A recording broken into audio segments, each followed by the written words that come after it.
Grabe, Carla, nangingibabaw daw sa kanyang JS. So, gaano ba katotoo ito? So, bago natin ipagpatuloy ang ating pag-support today's video, kung bago ka pa lang sa aking channel, please subscribe, like, and pakit na rin po natin guys ang notification bell upang ma-update po tayo tuwing ako po nag-upload patungkol sa Team Kalingap. And please support po natin ang buong Team Kalingap.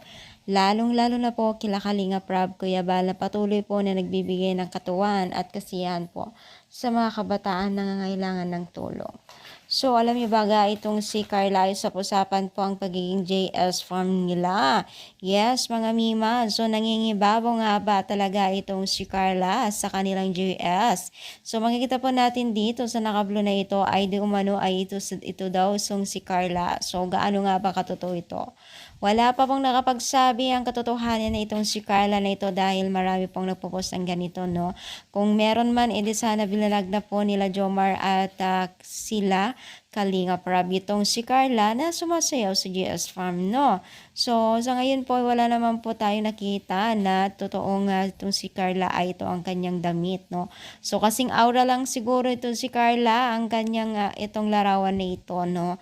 O kasing laki lang ito ni Carla. So, kung totoo man talaga yan, nakita, or yan po ang stolen shot po ni Carla, ay why not, na napakaganda pa rin talaga itong si Carla.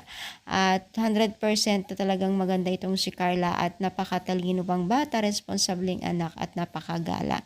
Deserve po ni Carla kung ano man po ang kanyang natatamo ngayon dahil isa po siyang masipag at masinop mo. So, ano nyo masasabi? Kayo rin po ba'y masaya para kay Carla? I-comment lang dito sa baba at palike po ang ating video. Thank you so much. More power and God bless po guys.